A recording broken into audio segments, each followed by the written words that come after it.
All right. Well, I'm thrilled that John Grunder, Director of Financial Aid, has been able to join us today. We are going to get started with our session focused on how to ensure that your program is financial aid eligible. John's going to walk us through this handout, and then we'll be sending this out. I don't know, John, if you want to add this to the chat. I know you've updated it since we last talked, so if you can even just send it to me and I can add it to the chat, whatever you want to do there. But we want to make sure they have access to this after the meeting as well. Yeah, can we send it out after? I've got my screens are all occupied. You got it. Yep. So you will have access to this handout after the meeting. I'll send it out to all of you. All right, so if you want, I'll go ahead and jump in. I'm John, work in student financial aid.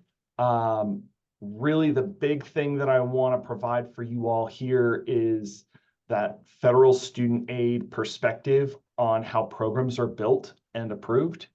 I assume everyone in this group knows you've got your SACS approval, you've got your state authorization and approval at the state level. A lesser piece of this that, or some may say greater or whatever, but another piece that you may not be as privy to is the federal student aid piece.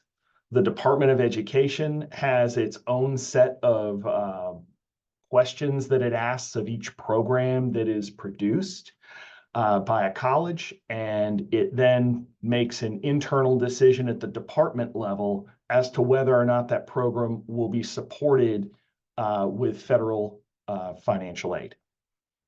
So really, I've got a forward here. You can kind of see that, but what I really want to emphasize is this particularly applies to certificates and diplomas. Our associate's degree programs are covered 100% under our federal program participation agreement. And that's our application to participate in Title IV programs.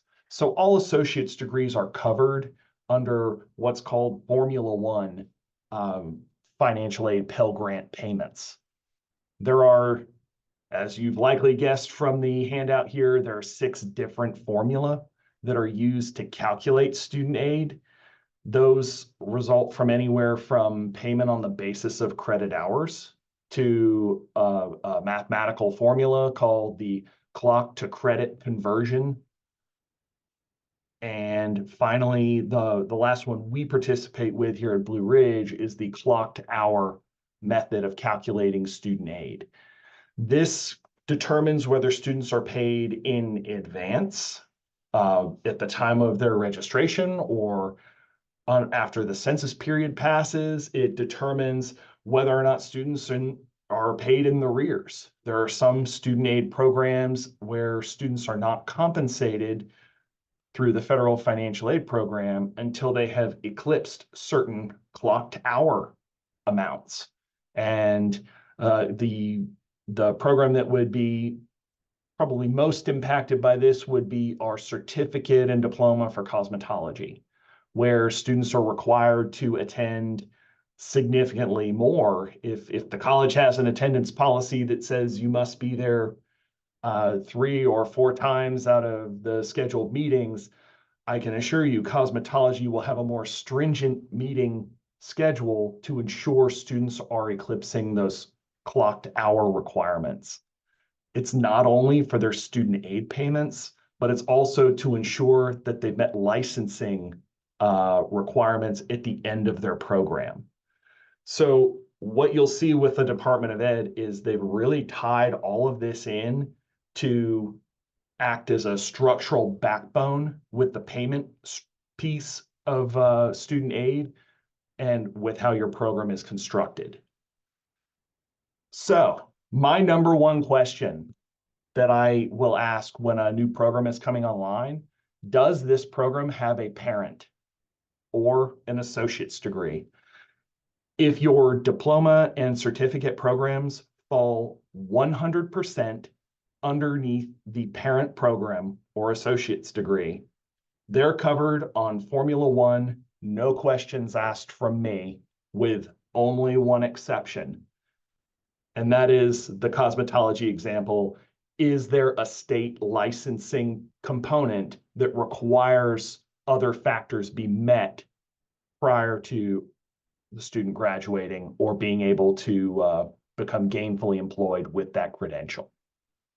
That's the exception. Now, some of you may be thinking, but we've got diplomas, some standalone diplomas. We've got some standalone certificates. Great. I want to pay for those too. It just might not be quite as easy as it is for programs with parents. And in that regard, we're looking possibly at a clock to credit conversion. So I'm not going to go into the crazy math with all that, because we'll take the number of hours per week and we'll have a multiplier to get our term number of hours, and then we'll have a divisor that's set by the Department of Ed, and then we'll round to the nearest or to the lowest whole number from there. The department is very clear about how they want those payments calculated. So that brings me to our second benchmark of what we have. How many credits does my program need to have to be eligible? 16. The Department of Education, in correspondence with the Department of Labor, set a 16 credit hour threshold at the end of the 1970s when all of these regulations came into being. 16 is the answer, and that's okay. If you have a 15 credit hour certificate that falls under a parent, there are still circumstances in which a student could receive financial aid and be graduated from that program. However, at the time of determining the student's intent in financial aid, we would need to see that associate's degree parent as the primary active program. If we were to see the certificate that has only 15 hours as the primary active, we would not pay for that program. And that's Title IV compliance. So John, to interrupt, I'm seeing a question in the chat from Rose. Does the 16 credits include certificates? I think you just said yes. Yes. Yes. Certificate programs, to be eligible for Title IV aid, must have 16 hours. And then Katie's asking if you can define parent. What are the requirements of a certificate to be considered a child of a parent program? Got it. And for a certificate to be considered a child of a parent, it needs to have 100% of its coursework fall under the associate's degree that ties to that certificate. And as long as we can show the trace back that the program falls 100% in, whether it be some combination of electives and whatever, as long as we can demonstrate that 100% of that coursework can be completed through the completion of the associate's degree, we're going to pay for it. Thanks for those questions. Keep Absolutely. Thank you, guys. Those are good ones. I'm going to scroll us on down here. So we've hit 16 hours. We've talked about program parents a little bit. So does this program lead to a career requiring a license provided by state or other third party?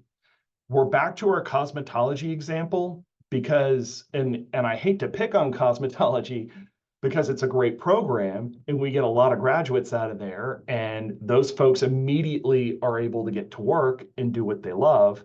However, because the state has certain clocked hour requirements for shorter term programs, cosmetology is the exception to the rule.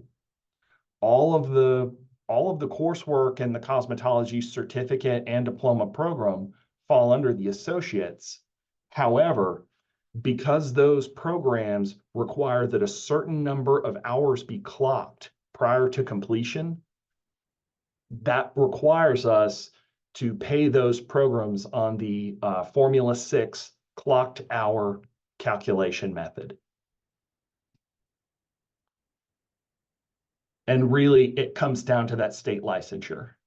I wish there was some other distinguishing factor or anything or something like that. Another program that you will see that is similar to this would be practical nursing, which is because it doesn't have a clocked hour, but because it caps off at a diploma level, it becomes a clock to credit conversion program at that point. And that's really the yes or no here is not a driver as to whether or not the program will be covered. It is a driver as to how your students who are in the program will be impacted with payments from the student aid office. For instance, if you have a student who's taking 11 credit hours worth of material, that 11 credit hours may recalculate to 8 credit hours after the clock to credit conversion is performed. That could be a substantive difference as to whether or not that student wants to pursue the lesser credential, or whether they want to say, hey, maybe it makes more sense for me to pursue the associate's version of this because that's going to fit my schedule a little better.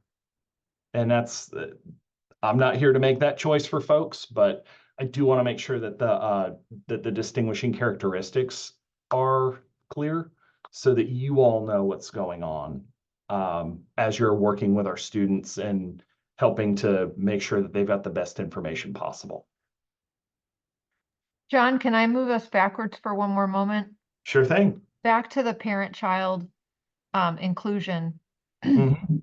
Katie's got a follow-up question, and I'm not sure if you're able to see the chat based on your screens. I'm just pulling it up right now so that I can catch these. It's that 100% question. Yeah, so would 100% include potential substitutions under the associate's program? For example, GRD prefix, potential sub for courses, marketing pathway with discount. So possibly, is that a notated exception with the registrar's office, and is that potential exception covered on a regular basis with the college?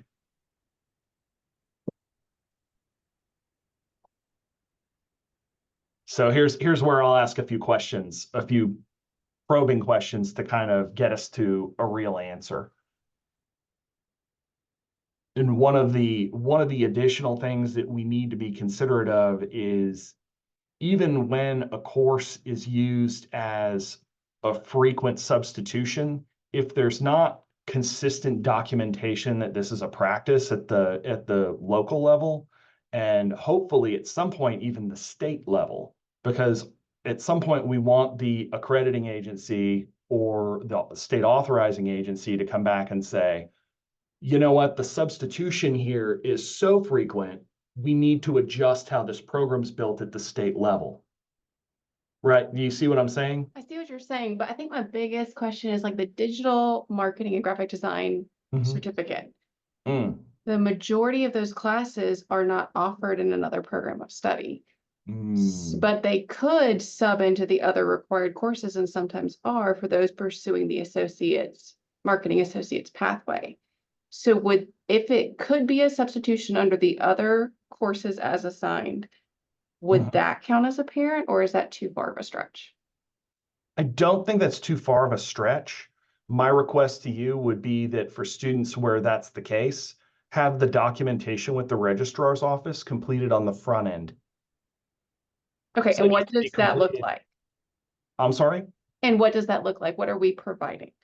So if there's an exception form that to include one course into another program for a student's graduation, that would need to be submitted prior to the student taking the course, which I know throws a wrench into things. Yeah. Because it's kind of like, where are we going here? But we can't put the cart in front of the horse from the student aid perspective, because my counter is, what if we say we're going to count this, student attempts the course, fails it, and financial aid pays for it, and then the student opts to take a different course in the future that does fall under the program of study, if we don't ever have the documentation trail that that's an acceptable course for the program, then the college could be fined the Title IV aid paid to the student. Okay. And is there a possibility to do a blanket request for a certificate program, or would it be an individual student basis, for my It knowledge? has to be on an individual student basis because Okay. not every student's going to make that choice. Got it. I would say certainly look into if this is something where we need to get like a form chain built. I would say let's see if we could find a way to build an automated form chain so that this is not like an extra administrative burden on you guys. Like if we need to build an Adobe sign form, and I don't want to make work or promise work from the registrar's office that I can't deliver. Sure. But if this is something where we can get a technology solution in place, I don't see any reason why we wouldn't. And also, if it's possible, we may want to consider making some kind of a program change, or if that's even permissible at the state level or at the SACS level. But obviously, if it's something where we're making a substitution for every second student, that's where I'd say, maybe we need to handle this through the state authorizing agency and through SACS to make sure that we have the right courses included in these shells on the front end. Got it. All right. Thank you, John. Yeah, absolutely.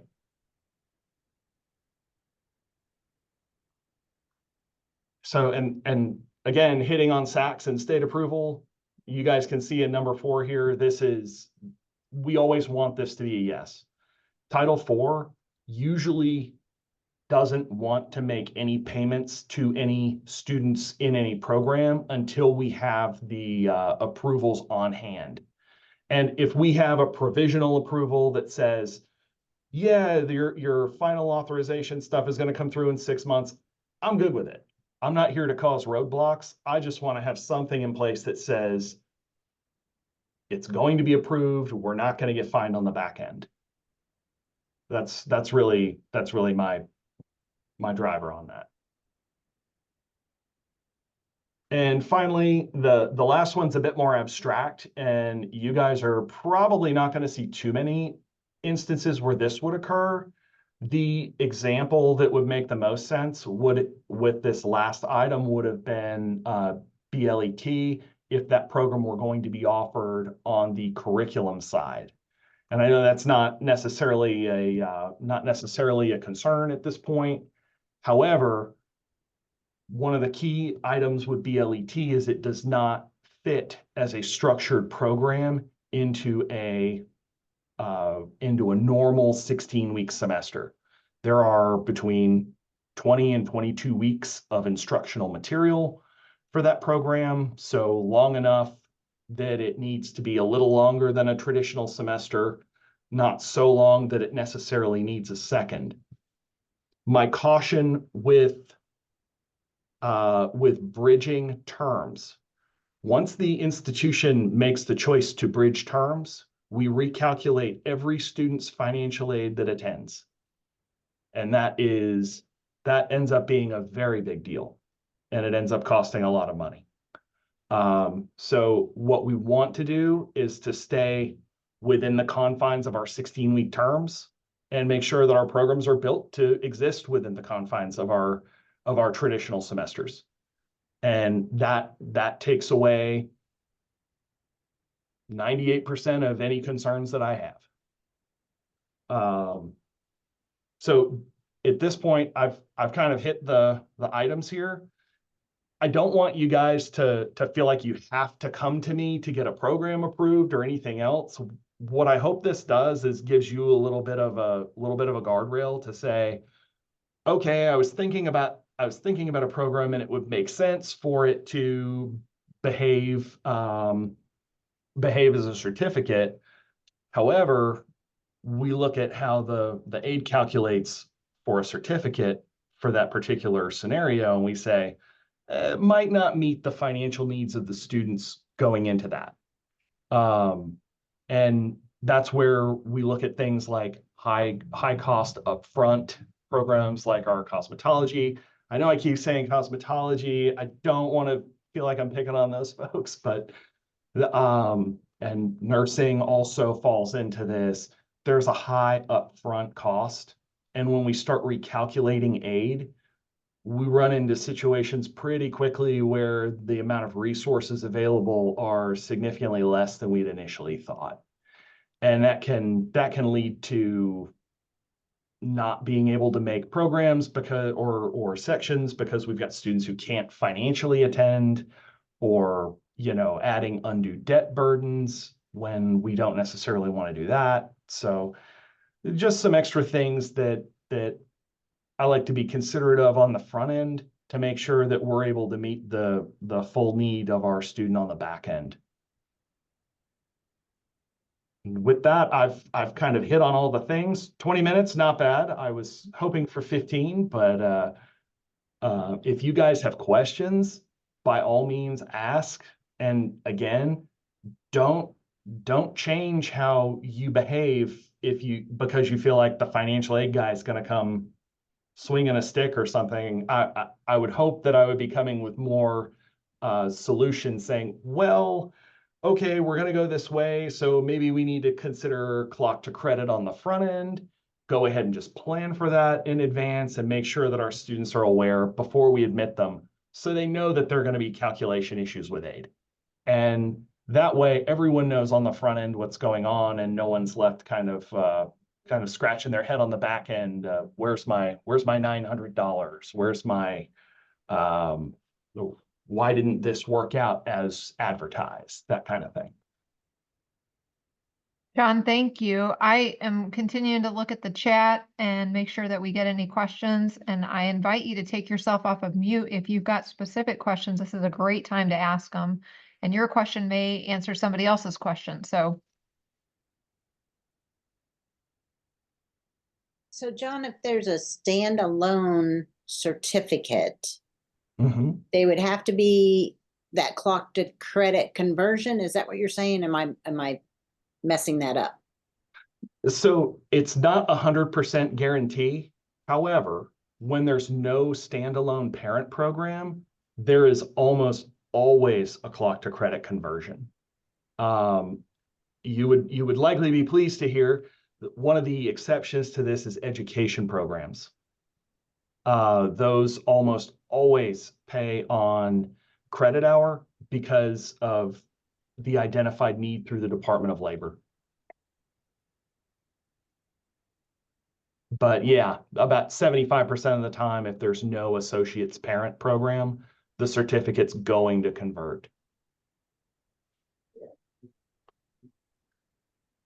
I have a silly question just because I'm learning. What if you had a certificate that pulled from 2 different parent programs? Can you have that? And can that certificate be financially aid? No. It can be financial aid eligible, but if it doesn't have one dedicated parent, then okay, it doesn't necessarily work out. Because at that point, you're kind of the Department of Ed looks at it like you're kind of in this hybrid space where right. you're bridging a needed gap, but there maybe isn't like a completely, maybe the research isn't there to fully back everything up, and maybe we're a little ahead of the curve. Yeah, I'm thinking about IT actually. Yeah, and there's nothing wrong with doing an experimental delivery type to address a specific need in the community. In fact, I think that's one of the things the community college does the best. But we do have to recognize that it's a less traditional path, and in that regard, we alter the payment model until there's a more structured parent in place to support the need. And if I had all the answers to this, believe me, I'd share them. But I feel like oftentimes with Title IV, I'm learning as much as I'm sharing.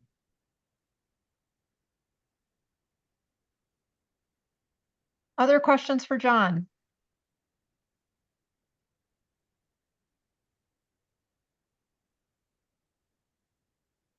If you come up with anything, don't hesitate to shoot me an email. I'm happy to help and keep doing the good work you guys are doing, because none of the stuff the rest of us does matters without good instructional delivery. So I really appreciate you guys, and glad to see the folks here. I'm glad everybody's safe. And if you need anything from me, I will do one shameless plug here. If you have a student with an emergency need, I don't care if they just lost food, if they were out power and lost anything else, they had a job that was lost, they couldn't pay bills as a result of that. Please, please, please get them in touch with us. We've got emergency funds. We'll have the first 13,500 in emergency funding released tomorrow, and we're hoping to release every other day as we're receiving applications. We've had some very generous donations, so I don't want to put any caps on anything at this point. So if you encounter a student with need, please, please, please have them be in touch with our office. Thanks for mentioning that, John. Yeah. All right, I'm going to stop the recording and invite you to leave as you need, but if you want to stay on the call,